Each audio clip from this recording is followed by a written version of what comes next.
Hello everyone, रामनेट GRF channel में आपका स्वागत है। आप सब कैसे हो? उम्मीद करती हूँ आप सब अच्छे होंगे और अपनी पढ़ाई अच्छी तरीके से कर रहे होंगे। तो आज इस वीडियो में हम डिस्कस करेंगे जो हमारा पेपर 2 है हिंदी साहित्य, उसके हम PYQs कर रहे हैं। तो आज हम सोल्व करेंगे जुलाई 2018 का पेपर, जिससे आपको बहुत ही ज़्यादा हेल्प मिलेगी। तो आइए देखते हैं हमारा पहला क्वेश्चन क्या है। तो फ्रेंड्स, अगर आपने इस चैनल को सब्सक्राइब नहीं किया है तो आप इसे सब्सक्राइब करें और साथ ही बनी बेल आइकन को प्रेस कर दें, जिससे सभी वीडियोज़ के नोटिफिकेशन आपको टाइम टू टाइम मिलते रहें। क्योंकि मैं इस चैनल पर पेपर 1 और पेपर 2 दोनों की ही तैयारी बहुत अच्छी तरीके से करवाती हूँ, जिससे आपको एग्ज़ाम में बहुत ही ज़्यादा हेल्प मिलेगी। तो आइए देखते हैं हमारा पहला क्वेश्चन क्या है। निम्नलिखित में से पश्चिमी हिंदी की बोली नहीं है, यानी पश्चिमी हिंदी की बोली नहीं है। अगर आपने बोली से रिलेटेड मैंने वीडियो अपलोड किया है, उसमें मैंने बोली ट्रिक से करवाई हैं, जिससे आपको बहुत ही ज़्यादा हेल्प मिलेगी। अगर आपने वो वीडियो नहीं देखा है तो आप उसे भी देख लें। तो इनमें से पश्चिमी हिंदी की बोली नहीं है। ए ब्रजभाषा, बी कन्नौजी, सी बुंदेली और डी मगही। तो इसका हमारा राइट ऑप्शन होगा डी मगही। इसमें इसकी साथ साथ एक्सप्लेनेशन भी दी हुई है, उसको भी हम साथ साथ देखते चलेंगे। मगही पश्चिमी हिंदी की बोली नहीं है, बल्कि यह पूर्वी हिंदी की बोली है। पश्चिमी हिंदी की बोलियां हैं खड़ी बोली, कोरवी, ब्रजभाषा, हरियाणवी या बांगरू, बुंदेली और कन्नौजी। और पूर्वी की हैं अवधी, बघेली और छत्तीसगढ़ी। अगला क्वेश्चन देखते हैं। खड़ी बोली शब्द का प्रयोग बताना है। ए साहित्यिक हिंदी खड़ी बोली के अर्थ में होता है। बी दिल्ली मेरठ के आसपास की लोक बोली के अर्थ में होता है। सी खड़ी बोली का उद्भव सौर सैनी अपभ्रंश के उत्तरी रूप से हुआ है। या डी खड़ी बोली में लोक साहित्य बिल्कुल नहीं है। नीचे ऑप्शन दिए गए हैं, तो इसमें हमारा राइट ऑप्शन होगा सी। ए, बी और सी ये तीनों ही सही हैं, ये गलत है। तो साहित्यिक हिंदी खड़ी बोली के अर्थ में होता है, ये राइट है। दिल्ली मेरठ के आसपास की लोक बोली के अर्थ में होता है, ये भी सही है। खड़ी बोली का उद्भव सौर सैनी अपभ्रंश के उत्तरी रूप में होता है, ये भी सही है। नेक्स्ट क्वेश्चन देखते हैं। अगर आप इन सब को पढ़ना चाहते हो तो साथ साथ आप वीडियो को रोक कर इसे भी पढ़ सकते हो। अगला क्वेश्चन जो पूछा गया है वो भाषा विज्ञान से पूछा गया है। तो इसको देखते हैं क्या है। अभ्यांतर पर्यटन के अनुसार वर्णों के भेद हैं। A3, B4, C2 और D5। तो तीसरे का हमारा राइट ऑप्शन होगा B4। अभ्यांतर पर्यटन के अनुसार वर्णों के भेद कितने हैं? 4। इसमें ये साथ साथ दिया भी हुआ है, अगर आप इसे पढ़ना चाहते हो तो आप इसे भी देख लें। अभ्यांतर के 4 भेद निम्न हैं। सपष्ट, इस्त, स्पष्ट, विवर्त और संवर्त। तो ये भी हमें याद रखने हैं। और बाह्य पर्यटन के आधार पर कितने हैं? 11 भेद हैं।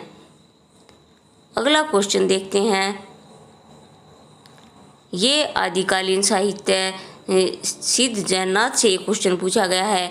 सिद्ध साहित्य के अंतर्गत 84 सिद्धों की वे साहित्यिक रचनाएं आती हैं जो ए प्राकृत में लिखी गई, बी पैशाची अपभ्रंश में लिखी गई, सी पूर्ववर्ती अपभ्रंश में लिखी गई हैं, या डी तत्कालीन लोक भाषा हिंदी में लिखी गई हैं। तो इसका हमारा राइट ऑप्शन होगा डी तत्कालीन लोक भाषा हिंदी में लिखी गई हैं। किसकी लिखी गई हैं? सिद्ध साहित्य के अंतर्गत जो 84 सिद्धों की साहित्यिक रचनाएं आती हैं वे तत्कालीन लोक भाषा हिंदी में लिखी गई हैं। अगला क्वेश्चन देखते हैं। 5वां। घोर अंधारे चंदमणि जिम्मी उज्जोय क्रेई परम महासुख एख्युकणे दुरी अशेष हरेई। उपयुक्त दोहे में महासुख का संबंध किस किस से है? ये दोहा भी हमें इम्पोर्टेंट है, हमारे लिए ये ध्यान भी रखना है। ऑप्शन देखते हैं। ए महासुख का तत्सम रूप है। बी महासुख वज्रयानियों का परिभाषिक शब्द है। सी, प्रज्ञा और योग से मासुक की दशा संभव है। या डी, मासुक से निर्वाण प्राप्ति में बाधक है। तो पांचवें का हमारा राइट ऑप्शन होगा सी, ए, बी और सी। ए, बी और सी। मासुक मासुह का तत्सम रूप है और मासुक वज्रयानियों का पारिभाषिक शब्द है और प्रज्ञा और योग से मासुक की दशा संभव है। इसमें ये साथ साथ दिया भी हुआ है कि मासुक का तत्सम मासुए का तत्सम रूप है, मासुक वज्रयानियों का पारिभाषिक शब्द है और तीसरा है प्रज्ञा और योग से मासुक की दशा संभव है, जबकि मासुक निर्वाण प्राप्ति में बाधक है। इस कथन से मासुए का कोई संबंध नहीं है। अगला क्वेश्चन देखते हैं। कबीर के निर्गुण पंथ का आधार भारतीय वेदांत और सूफियों का प्रेम तत्व है। यह विचार किसका है? ए, रामचंद्र शुक्ल, बी, राहुल सांकृत्यायन, सी, हजारी प्रसाद द्विवेदी या डी, गोविंद त्रिगुणायत। तो छठे का हमारा राइट ऑप्शन होगा ए, रामचंद्र शुक्ल जी का ये कथन है। अगला क्वेश्चन देखते हैं। सातवां, केवल प्रेम लक्षणा भक्ति का आधार ग्रहण करने के कारण कृष्ण भक्ति शाखा में अश्लील विलासिता की प्रवृत्ति जागृत हुई। यह विचार किसका है? ए, जॉर्ज ग्रियर्सन, बी, मिश्र बंधु, सी, रामचंद्र शुक्ल या डी, डॉक्टर रामकुमार वर्मा। तो इसका हमारा राइट ऑप्शन होगा सी, रामचंद्र शुक्ल। रामचंद्र शुक्ल की बुक से बहुत सारे कथन पूछे जाते हैं, तो उसे भी पढ़ना आपके लिए बहुत ही जरूरी है। अगला क्वेश्चन देखते हैं। आठवां, प्राणचंद चौहान का संबंध भक्ति की किस शाखा से है? ए, राम भक्ति शाखा, बी, कृष्ण भक्ति शाखा, सी, शव सुखी शाखा और डी, ज्ञान मार्गी शाखा। तो इसका हमारा राइट ऑप्शन होगा ए, राम भक्ति शाखा से संबंध है किसका? प्राणचंद चौहान का। तो आइए देखते हैं, इसमें शाखा दी हुई है और प्रमुख कवि ज्ञान मार्गी शाखा कबीरदास, प्रेम मार्गी शाखा मलिक मोहम्मद जायसी, राम भक्ति शाखा तुलसीदास, कृष्ण भक्ति शाखा सूरदास और शव सुखी शाखा जीवाराम। अगला क्वेश्चन है, भंवर गीत किसकी रचना है? ए, सूरदास, बी, नंददास, सी, चतुर्भुजदास और डी, कृष्णदास। तो इसका हमारा 9 का राइट ऑप्शन होगा बी, नंददास। कुंवर भंवर गीत नंददास की रचना है। साथ साथ इसकी और भी रचनाएं यहाँ दी गई हैं, जैसे अनेकार्थ मंजरी, रस मंजरी, रूप मंजरी, रास पंचाध्यायी और रुक्मणी मंगल। सूरदास के ग्रंथ भी दिए हैं, सूर सागर, सूर सारावली, साहित्य लहरी। चतुर्भुजदास के ग्रंथ हैं चतुर्भुज कीर्तन संग्रह, दान लीला और कीर्तनावली। और कृष्णदास के हैं जुगलमान चरित और प्रेम तत्व निरूपण। नेक्स्ट क्वेश्चन देखते हैं। 10वां, गोरख जगायो जोग भक्ति बगायो लोग। इस पंक्ति में तुलसी का अभिप्राय क्या है? ए, नाथपंथ का हठ योग मार्ग हृदय पक्ष शून्य है, बी, जनता हठ योग को पसंद करती थी, सी, योगियों की रहस्य भरी वानियों से जनता की भक्ति भावना दब गई थी, डी, जनता भक्ति मार्ग से विमुख हो गई थी। तो इसके ऑप्शन देखते हैं। तो इसमें हमारा राइट ऑप्शन होगा डी, ए और सी। ए और सी ये दोनों ही राइट हैं कि नाथ पंथ का हठ योग मार्ग हृदय पक्ष शून्य है और योगियों की रहस्य भरी वानियों से जनता की भक्ति भावना दब गई थी। अगला क्वेश्चन देखते हैं। ना नगरी काया विधि की ना लेई खोजा पाओ तेई चिन्ना पे सुठी अगम पंथ बड़ बांका तस मार्ग जस सुई के नाका बांक चढ़ाओ 7 खंड ऊंचा चारी बसेरे जाई पहुँचा। तो शुक्ल जी के अनुसार उक्त पंक्तियों में प्रयुक्त चारी बसेरे से क्या अभिप्राय है? इसमें दिया गया है कि ए 4 धर्मशालाएं हैं, बी प्रत्याहार, धारणा, ध्यान और समाधि नामक योग के अंग हैं, सी शरीयत, तरीकत, मार्फियत और हकीकत नाम 4 सोपान हैं, या डी धर्म, अर्थ और काम और मोक्ष नामक पुरुषार्थ हैं। तो ये हमारा क्वेश्चन था। 11। इसका हमारा राइट ऑप्शन होगा बी और सी। प्रत्याहार, धारणा, ध्यान और समाधि नामक योग के अंग हैं धर्म, अर्थ और काम और मोक्ष नामक पुरुषार्थ। अगला क्वेश्चन देखते हैं 12वां। जाके कुटुंब सब ढोर ढोवंते फिरी अजूहू बनारसी आसपासा आचार सहित विपर करही दंड उती तीनों तने रविदास दास नुदासा। इस काव्य पंक्तियों में किन भावों की अभिव्यंजना हुई है? एक लोक व्यवहार, बी वर्ण व्यवस्था, सी विनय और डी गौरवक्ति। तो इसमें हमारा 12 का राइट ऑप्शन होगा, ऑप्शन देख लेते हैं।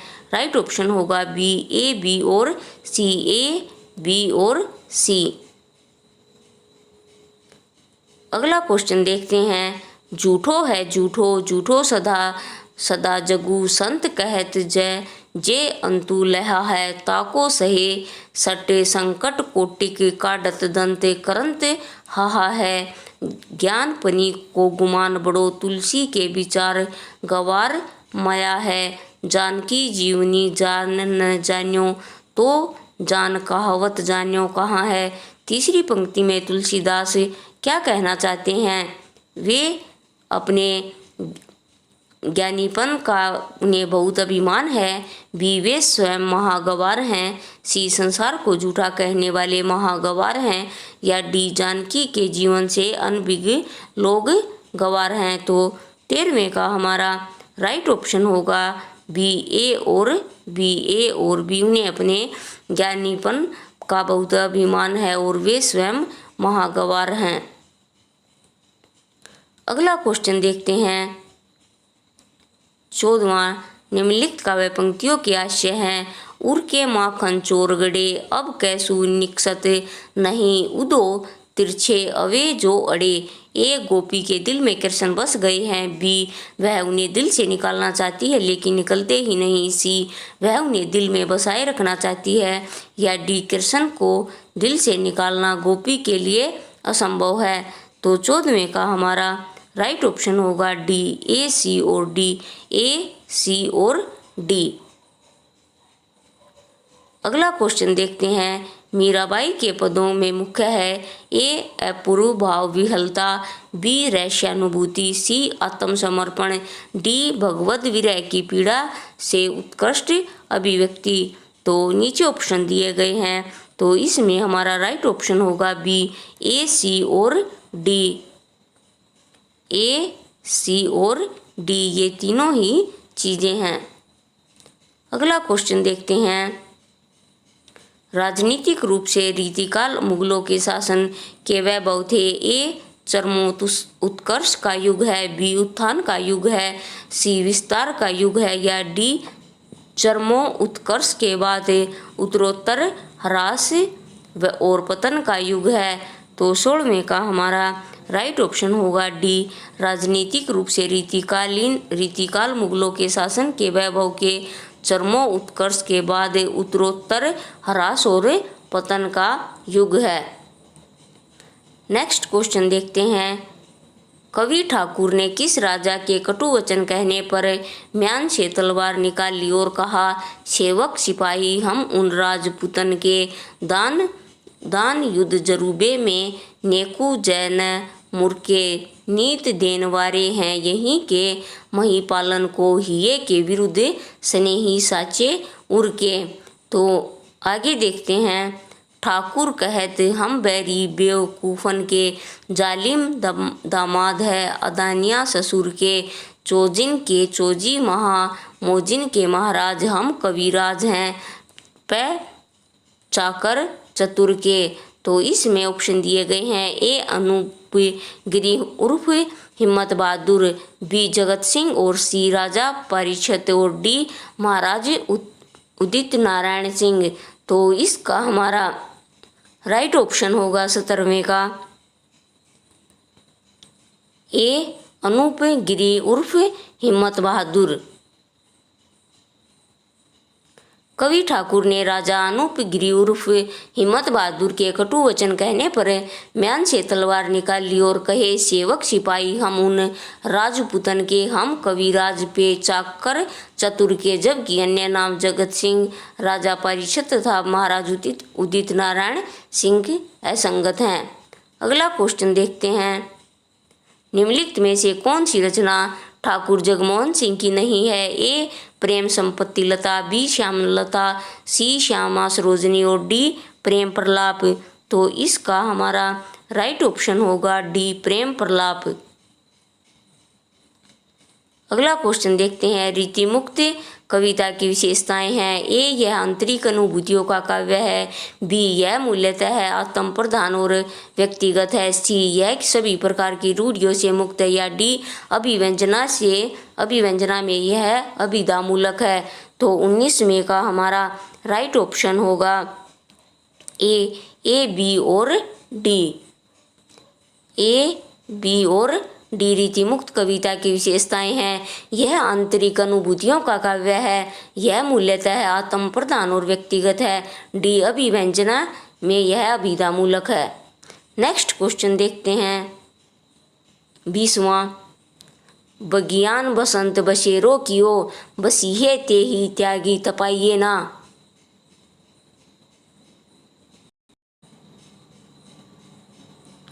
दिन काम कौतूहल के जो बने, तीन बीच वियोग भुलाइए ना। उपयुक्त काव्य पंक्तियों के रचनाकार हैं, ए प्रताप नारायण मिश्र, बी बद्री नारायण चौधरी प्रेमघन, सी ठाकुर जगमोहन सिंह, या डी भारतेंदु हरिश्चंद्र। तो इसका हमारा राइट ऑप्शन होगा बी बद्री नारायण चौधरी प्रेमघन की ये पंक्तियाँ दी गई हैं। तो फ्रेंड्स, आज हमने इस वीडियो में 20 तक जो हमारे क्वेश्चन हैं वो कवर किए हैं। नेक्स्ट वीडियो में हम आगे के क्वेश्चन करेंगे। तो फ्रेंड्स, ये वीडियो आपको कैसी लगी और आप किस टॉपिक पर वीडियो चाहते हो ये मुझे कमेंट करके बताएं। और फ्रेंड्स, आज के लिए इतना ही, मिलते हैं नेक्स्ट वीडियो में और नए इम्पोर्टेंट और इंटरेस्टिंग टॉपिक के साथ। तो इस वीडियो को लाइक करें, चैनल को सब्सक्राइब करें और साथ ही से ज़्यादा शेयर करें। जो भी स्टूडेंट्स हिंदी साहित्य से किसी भी एग्ज़ाम की तैयारी कर रहे हैं, सभी को इन वीडियोज़ का लाभ पहुँचे। तो आज के लिए इतना ही, थैंक यू।